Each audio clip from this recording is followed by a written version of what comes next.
Moscou s'est de nouveau retrouvé sous une attaque massive de drones, qui a paralysé l'espace aérien au-dessus de la capitale russe. Et certains avions de transport militaire russes ont volé juste au-dessus des toits des maisons dans une tentative d'échapper aux drones. Eh bien, de nouveaux détails sur cette attaque sont apparus. Dans la soirée du 22 septembre, une attaque de drones a commencé contre la capitale russe et sa région. Jusqu'au matin, les rapports sur l'attaque affluaient en cascade. Au même moment, plus au sud, près de Sébastopol occupé, la direction principale du renseignement de l'Ukraine a mené une opération sur l'aérodrome de Katcha. 2 rares B-12 et un Mi-8 ont été détruits d'un coup. Et je vais expliquer pourquoi c'est important.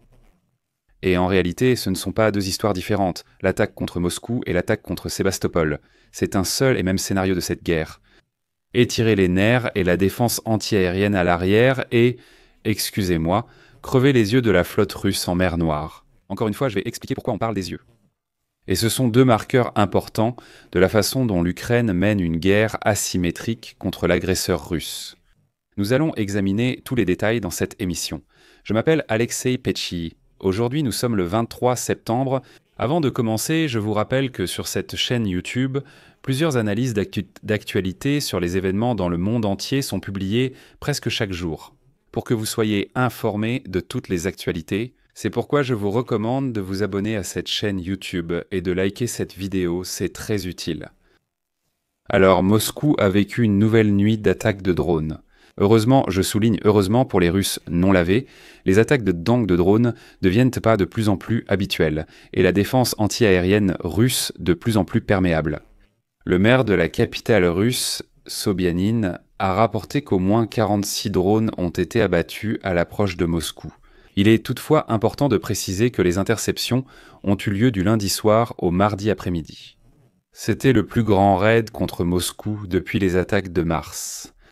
Le ciel au-dessus de Moscou a été fermé. Cependant, un avion de transport militaire a réussi à passer, effrayant les moscovites en survolant de près, manifestement pour éviter les drones.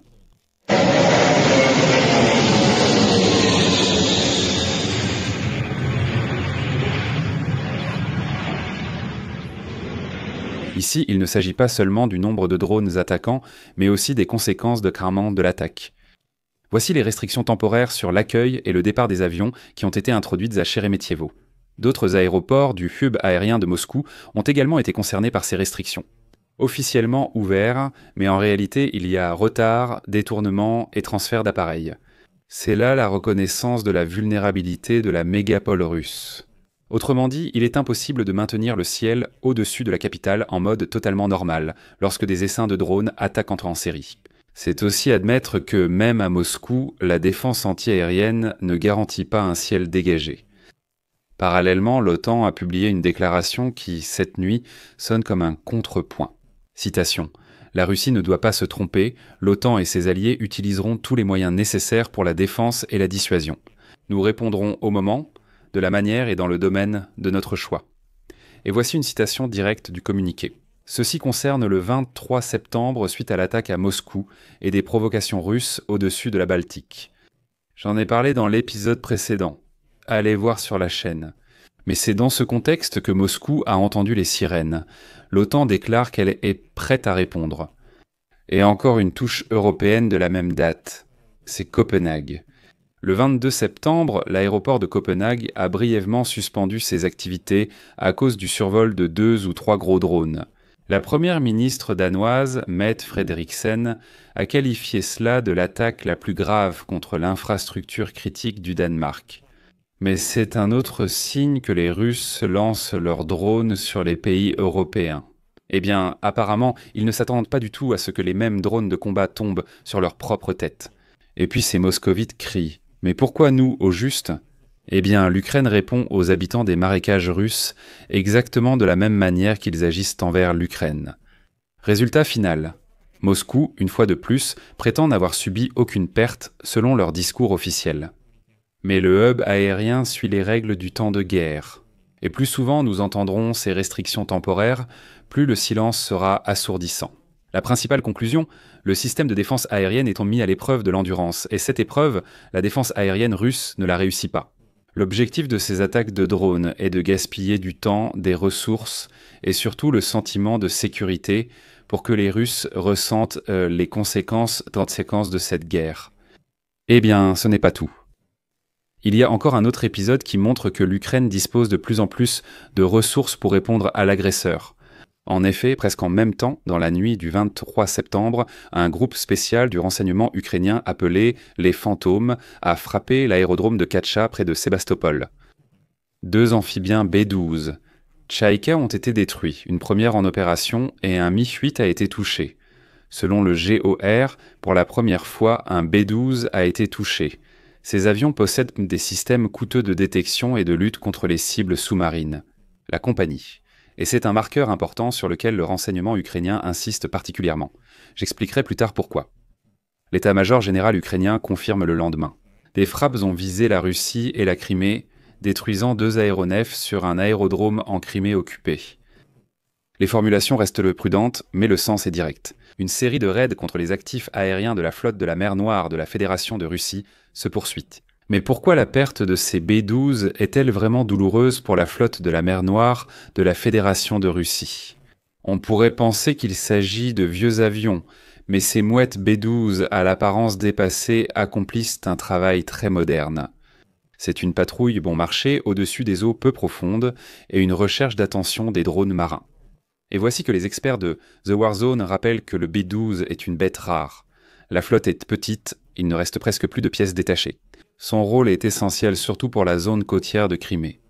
En l'absence d'hélicoptères embarqués et de drones, c'est la mouette qui sert Dieu au-dessus des baies et chenaux. Frapper 2 appareils opérationnels réduit la surveillance. Le GOR a ainsi détruit les yeux des Russes sur la côte de Crimée. Parlons maintenant de Katcha. C'est la base de l'aviation navale de la flotte de la mer Noire de la Fédération de Russie, où vivent justement ces amphibiens. La perte simultanée de 2 B-12 diminue fortement les capacités de patrouille anti-sous-marine et côtière. Les drones maritimes ukrainiens, qui ont déjà chassé la flotte de Sébastopol, ont désormais plus de chances de passer par cette zone grise entre les patrouilleurs radars et les rares hélicoptères. Dans ce jeu, chaque perte d'équipement augmente la probabilité d'une nouvelle frappe contre les navires et l'infrastructure portuaire.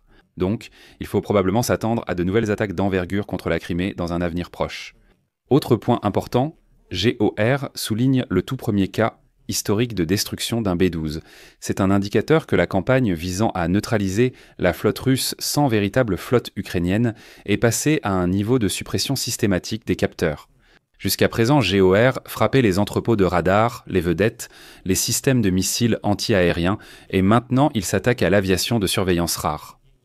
L'état-major ukrainien indique que le résultat est en cours de vérification, mais c'est déjà un événement commenté par les communautés Open Source Intelligence et les publications spécialisées. Le contexte du rôle du B-12 nous donne en fait la perspective nécessaire. Selon les analystes aéronautiques, ce type d'avion ne tient que par miracle depuis les années 60, mais c'est précisément en Crimée qu'on l'a, comme on dit, réentraîné pour la chasse aux cibles de surface, c'est-à-dire aux drones maritimes. Et pendant que la Russie oscille entre « il n'y a pas d'analogue » et cette clôture avec des caméras de surveillance qu'ils ont installées à l'entrée des bases, la destruction de ces yeux volants par un avion de surveillance signifie une chose. La surface de la mer Noire devient plus sombre pour la flotte russe de la mer Noire et les drones maritimes du service de sécurité d'Ukraine et du direction principale du renseignement pourront s'approcher plus facilement de leur cible. Il n'y a tout simplement plus personne pour les surveiller. En résumé, Moscou subit des restrictions temporaires et de nombreuses interceptions, tandis que la Crimée perd les rares observateurs de la flotte de la mer Noire. En somme, la stratégie de l'Ukraine consiste à étendre la défense anti-aérienne ennemie et à l'aveugler en mer pour réussir la prochaine attaque sur les navires, dépôts et ports. Tout devient plus direct et simple. C'est pourquoi je vais mettre ici des points de suspension. Écrivez votre avis et vos conclusions dans les commentaires sous cette vidéo. Abonnez-vous à la chaîne, cliquez sur la cloche et n'oubliez pas de mettre un like. C'est tout pour aujourd'hui, prenez soin de vous. À bientôt à tous.